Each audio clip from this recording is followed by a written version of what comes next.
What is going on, everybody? Welcome to Sports Talk with Ryan Stoudt. I'm your host, Ryan Stoudt, and we have not been live for, it seems like a while. I think it was a week or two now. Been really, really busy, but I am back. I'm going to try and bring you these shows on the weekend for next week and the week after, and then I'll probably go back to a normal schedule. I've just been very, very busy, but I'm glad to get a show out to you back again. So before I do start my show and before I give you some news in the sports world, I do want to advertise Landon Hammond's show, Fuel to the Fire. I do that with John Mark as well. It's him, me, and John Mark on that show, Fuel to the Fire. And also John Mark Stivers hosts his own show called Crunch Time Sports Show. So you want to go and check those two shows out. Great young sportscasters, and they love talking sports. So we're going to jump right into our sports conversation today. And we're going to start in the NFL, where Jadaveon Clowney has found a new home with the Cleveland Browns. He signed as a free agent, I believe. And he now pairs with Myles Garrett, who last year Myles Garrett had 12 sacks, 4 forced fumbles. And the Browns also let go of Sheldon Richardson, freeing up $12 million in cap space. So a lot of people, talk about how Jadaveon Clowney regressed. And yes, Jadaveon Clowney has regressed since being the number one pick. He is a great defensive end, in my opinion, but he is not as good as he used to be. But I also think that's because he hasn't been with, that great of defenses since he played with the Houston Texans and the Seattle Seahawks, right? He went to the Tennessee Titans, and, he didn't really have anybody else on that defensive line. And he played with the Seahawks, and he regressed a little bit there. But, when he was with the Texans, he had J.J. Watt on the defensive line. Now he has Myles Garrett on the defensive line with him. And I think that could prove very, very lethal this coming year in the NFL, because I think the Browns are going to win the AFC East. Or the AFC North. I don't think there's any chance that any other team except the Browns wins the AFC North, because I think the Steelers aren't even going to be in the playoffs. In a close race. And I think the Steelers are going to be third in that division, because the Steelers actually took a step back if you look at it in the AFC North. They didn't pick up anybody. They almost lost Juju Smith-Schuster.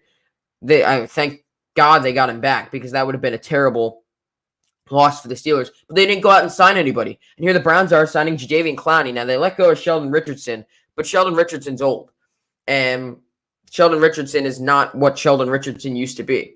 So I think it's a great move for the Cleveland Browns. I think it gives them an extra push in the AFC. I think it makes them a top 6 team in the NFL, maybe even a top 5 team in the NFL if we look at this, because the last time this reminds me of when Jadaveon Clowney was with J.J. Watt, and he had such great seasons in Houston, and that was when Houston, was an underdog. One year I picked them to go to the AFC Championship because they had guys like Deshaun Watson, J.J. Watt, Jadaveon Clowney, DeAndre Hopkins, Will Fuller. And this is like when the Houston Texans were very, very good. He went to Seattle. That he was okay in Seattle, in my opinion. He went to the Titans. He didn't have a great season or years with the Titans. And now he comes to the Browns to play with Myles Garrett, who Myles Garrett is one of the best young defensive ends in the league. Hands down, he's one of the best defensive ends in the league. So having those two guys as your edge rushers is going to be vital to the Cleveland Browns. Now, as long as Jadaveon Clowney doesn't get injured, because Jadaveon Clowney is injury prone, I think the Browns could have a good season, and I think we could see them competing for an AFC championship this year. I think it could potentially be the Chiefs and the Browns in the AFC championship. Because I think the Bills are good, and the Bills picked up and had a good offseason. I just don't know if the Bills are going to be able to get by the Cleveland Browns with that defensive on the defensive side of the ball. These are two tremendous defenses.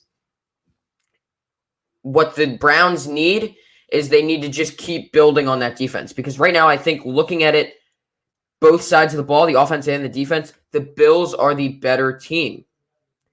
But I think if we're looking at this from a playoff standpoint, the Browns had a big push last year, and they could beat the Bills to go to the AFC Championship if they get another defensive player, because the Browns are right there. It's them and the Bills for second place in the AFC, in my opinion, because no one's going to touch the Kansas City Chiefs. I don't think there's a chance that anybody touches the Kansas City Chiefs. The second place race comes down to the Browns and the Bills. And it's going to be a defensive matchup. But they both have good offenses. Baker Mayfield, Odell Beckham, Jarvis Landry, Kareem Hunt. The names go on and on for the Cleveland Browns, as well as the Bills. Josh Allen, Stephon Diggs, all these guys on offense. And then the defenses pair up so well, too. They're basically the same team. Bottom line, I think the Jadaveon Clowney move was a very, very good move for the Browns. And I think it's going to prove good, and they're going to win that AFC North and quite possibly be competing to go to the Super Bowl this coming year. Our second topic, we only have 2 topics in the NFL today. Justin Fields this week had his second pro day out of The Ohio State University. And there's a lot of speculation as to what's going to happen with the 49ers and Justin Fields. Not only that, the Falcons and Justin Fields. Basically, where is Justin Fields going to go in this year's draft? Because is Mac Jones going to go ahead of him? We don't know. I think the only thing that's guaranteed right now in the NFL draft is that Trevor Lawrence is going to go number 1. Because quite possibly, Zach Wilson might not go number 2. All signs point to Zach Wilson going number 2, but I can see the Jets taking Justin Fields, quite possibly. The only thing to me that's guaranteed in this year's draft is that Trevor Lawrence is going to go number 1 of the Jaguars. Because the Jaguars said it already. They're going Trevor Lawrence. I think the Jets are going to take Zach Wilson. And if that happens, I think Justin Fields should be next in line with the 49ers. I think the 49ers need a guy like Justin Fields because right now they have a pocket passer in Jimmy Garoppolo who's injury prone.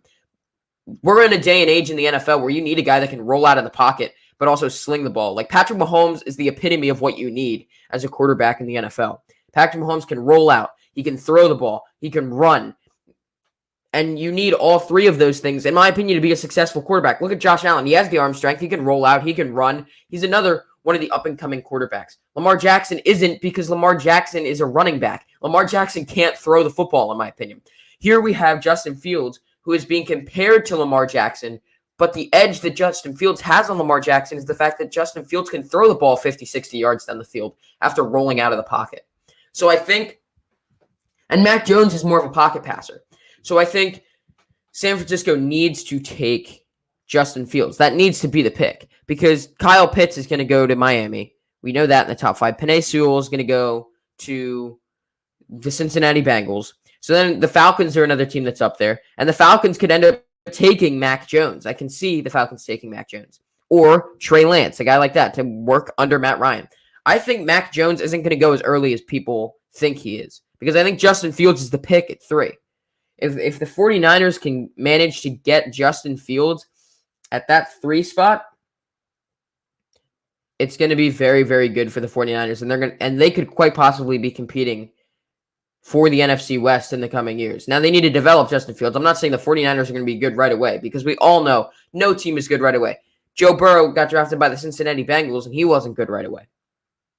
So he's going to need time to develop, and I think he can develop under Jimmy Garoppolo. Look at Baker Mayfield. He was the backup quarterback for his first year. Comes back his second year. Now he's developed into in my opinion, a star quarterback. A quarterback that people would be gunning for if he was a free agent. So I think if Justin Fields is a backup quarterback for Jimmy Garoppolo his first couple years, he'll be okay. And I think that the 49ers will probably win the NFC West with Justin Fields as a backup in the coming years. Well, not a backup, but he's going to be a starter. Excuse me. So the only other place that I can see Justin Fields going is the Atlanta Falcons because I don't think he's going to drop out of the top 10. There's no way he's going to drop out of the top 10. Some people are talking about him going to Carolina. Some people are talking about him going to Atlanta. Like I said, I think the pick needs to be the San Francisco 49ers. It absolutely has to be because I think the 49ers are frankly making a mistake taking Mac Jones because the pocket passer doesn't work in the NFL anymore. Tom Brady is the only, in my opinion, good pocket passer we have left because the game is evolving. So you need if you're going to be a quarterback in the NFL, you need to be able to roll out and throw the ball 50, 60 yards down the field, but also have that mobility to be able to run, So that's what I think is going to happen with Justin Fields' second pro day. And I think it was very good that he had a second pro day, by the way, because not many people have a second pro day. And Justin Fields having a second pro day is going to prove to his advantage, I think, in this coming year's draft. So we'll just have to see. Everything's up in the air with this year's draft. I mean, I can't believe it. Normally, you know who's going where in the top 5 already, but it's so much of it is up in the air except for the first pick. So we'll see. Moving on to our NBA topics this week. Breaking news from Friday night, Jabari Parker got picked up by the Celtics after they dropped Mo Wagner. Jabari Parker's career average is 14-5-2. He's regressed in recent years, but he is a very, very good defender in my opinion. And the Celtics are 30-26. They're 5th in the East, but I'll talk about the Celtics overall in a second. I want to talk about last night's game because the Celtics beat the Warriors 119-114, I believe, was the final score. And the Celtics were trailing for a while, but Jabari Parker had 14 points in his Celtics debut. And he was a very, very integral part to the Celtics win. Jabari Parker has regressed over the years because he's only averaging like 2 points a game this year. But you got to look at it from a defensive perspective because what the Celtics lack right now, a couple weeks ago, we didn't even know if the Celtics were going to even be in the playoffs because they were fighting for an 8 spot. And now they go on this win streak, and it seems like they're going to make the playoffs. Now, the Celtics have these offensive guys like Kemba Walker and Jason Tatum and Jaylen Brown and all these guys, right? But what the Celtics lack is a defensive presence. Not only that, they're not a big team. Their center is Tristan Thompson, and Tristan Thompson's only like 6'10", 6'11". Their center before that was Al Horford. In the past couple of years, they have not been a big team. They need like a 7-foot guy, like a Joel Embiid, to come in and basically guard the paint. And, it doesn't even need to be an offensive center, right? It can be like Joakim Noah, who was known for his defense. Joakim Noah was not a good defensive player or offensive player at all. He made his money on the defense because the Celtics have all the offense in the world right now, but they lack a defensive presence, and that's why they're losing games. Right now, they sit 5th in the East at 30-26. I think they could drop, but I think I think the Jabari Parker pick is going to push them up to maybe 4th at most. Because the Celtics are not a good team this year, in my opinion. They're not one of the top teams in the East because we all know that the Nets are going to win the East. So what the Celtics need to do is they need to use Jabari Parker specifically on the defensive end. You can let Tatum and Brown and Walker, that trio, score on the offensive end, but you need to have Jabari Parker on that defensive end. He had a big block when he came into the game last night. I don't know if any of you watched that. And they ended up getting the win in his debut. And he scored 14 points. Now, this is a guy that's averaging 2 points this year. And he scored 14 points last night, which I think is amazing. And I think Jabari Parker is going to be good for the Boston Celtics. It's sort of what they need. Now, he's not a big guy. Again, like I said, the Boston Celtics need a big guy. And Jabari Parker he's not that big guy that the Celtics need. I think that once the Celtics go to the draft this summer, they need to prioritize on drafting a big center. Maybe like a Luka Garza, perhaps, if the Celtics can trade up to one of the top picks, because I think Luka Garza is going to be a very high top pick. So if Luka Garza can sneak in to the Boston Celtics, if the Boston Celtics can get away with getting Luka Garza, I think that could be very beneficial. And I think that's who the Celtics need to go after in this coming draft, because Luka Garza as a starting center for the Celtics could be the piece that the Celtics need to compete for the East and get back into that championship race. And that's what I have for you guys on the Boston Celtics. Moving on Thursday, we heard the very sad news that LaMarcus Aldridge, star power forward in the NBA, just traded to the Brooklyn Nets about 2 weeks ago. He has called it a career after 15 seasons in the NBA. On Thursday, we learned that he is struggling with an irregular heartbeat, meaning that it's probably not safe for him to play in this league anymore. In his career, he averaged 19, 8, and 2. He played for the Portland Trail Blazers, San Antonio Spurs, and for the last 2 weeks of his career, the Brooklyn Nets. So LaMarcus Aldridge is without a doubt one of the best power forwards in the game before he retired. He's going to be a Hall of Famer. And Damian Lillard has called for the Portland Trail Blazers to retire the number of LaMarcus Aldridge. That would be number 12 in Portland.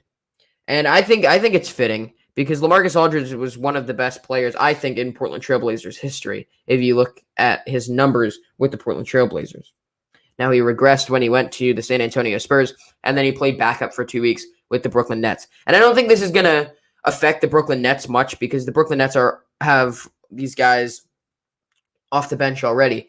They still have guys that can get the job done.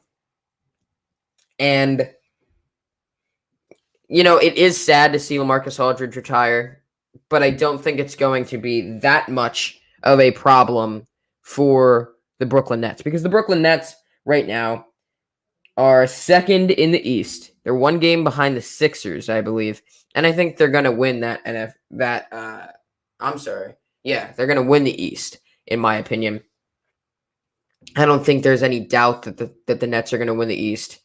I think. But again, it's sad to see Aldridge retire. Definitely memorable career. Definitely a future Hall of Famer, in my opinion. And he will be missed. So hopefully LaMarcus Aldridge can get better and he gets healthy because of that. He does have an irregular heartbeat, and that's why he did have to call it a career. Donovan Mitchell is out for at least 1 week with an ankle sprain playing for the Utah Jazz. He's their starting shooting guard. And the Jazz right now in the West only lead the Suns by 1.5 games. So this could prove bad for the Utah Jazz. Right now they have the best record in the NBA. And the Suns are just a game and a half behind them in the West. So Utah's upcoming schedule, they have the Lakers, Houston, and Minnesota. So I think they could definitely win the next 3 games because they're the best team in the NBA right now. Well, statistically, they're the best team in the NBA right now. They're leading the Western Conference. And the Suns' upcoming schedule, the Bucks, the Sixers, the Celtics, and the Nets. Now, I think they're only going to lose, or they're only going to win one of those games, in my opinion. They could, 2. They could beat the Bucks. I don't think they're going to beat the Sixers. I think they can beat the Celtics, and I don't think they're going to beat the Nets. So, therefore, the Utah Jazz would be safe in this scenario, but you never know. Because the Suns are a very, very good team this year. I think the Suns are preparing to make a deep playoff run. That CP3 pickup was very, very good for the Phoenix Suns. And I don't know. I think Donovan Mitchell, it is imperative that Donovan Mitchell comes back sooner rather than later because he's a key part to the Utah Jazz. Now, the depth is another key part to the Utah Jazz. But without Donovan Mitchell, even for a week, that could affect them big time. And I think the Suns actually could take hold of the first spot in the Western Conference. So we'll just have to see. And I'm interested in seeing what happens in the coming days with the NBA schedule and seeing if the Suns can move past Utah to be that first spot in the Western Conference. Our final NBA topic, and then we have one more MLB topic to talk about. Jamal Murray is out for the year. He tore his ACL. Before he tore his ACL, he was averaging 21, 4, and 4, and the Nuggets are 4th in the Western Conference. I think the Nuggets' year is absolutely over because they only have Nikola Jokic left. Well, they have Aaron Gordon, and they have Will Barton, but I don't think that's going to be enough. I think by the time the playoffs roll around, the Nuggets are going to be competing for an 8 spot in the playoffs. And they're not going to move past the 8 spot. Maybe the 7, but that's about it. Because Jamal Murray is that important to the Denver Nuggets. They lost a key part. Now, Nikola Jokic is one of the best centers in the league. Aaron Gordon, he's a great power forward in the league and a big pickup for them. So they have the weight on their shoulders now. They have to carry a big, big weight on their shoulders with the Denver Nuggets. And I don't think they're going to be anything special in the playoffs either because Jamal Murray carried them through the playoffs in the bubble if you watched that last year. So it's a shame. I hope that Jamal Murray gets better because you never want to see anybody injured in any sport. And hopefully Jamal Murray comes back and we'll see if he comes back 100% because this could be a very big blow to the Denver Nuggets. Our final topic for today, Cody Bellinger has a hairline fracture in his left leg. It is unknown when Cody Bellinger will return to the Los Angeles Dodgers. Is this a big deal for the Los Angeles Dodgers? My answer, absolutely not. The Dodgers can afford to lose a guy like Cody Bellinger when you have guys like Corey Seager, Justin Turner, Mookie Betts, Chris Taylor, Max Muncy, just to name a few. Not to mention their pitching staff, Clayton Kershaw, Trevor Bauer, Walker Buehler, David Price. It's amazing that the Dodgers can lose a guy of Cody Bellinger's caliber, and they're still winning games. They're playing the Padres this weekend. They won an extra innings on Friday night. They blew the they didn't blow them out. They shut out the Padres last night, 2-0. An amazing catch by Mookie, by the way. That was amazing. Mookie dove out and caught the ball to win the game.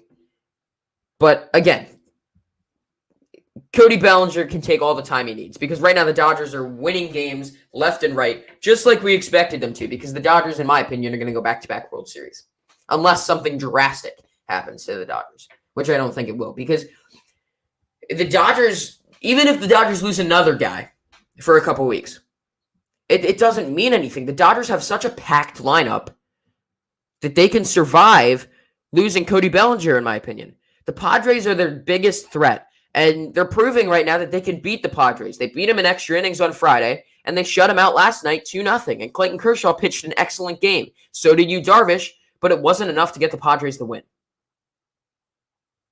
So, in my opinion, it's not that big a deal. The Dodgers are going to keep winning games.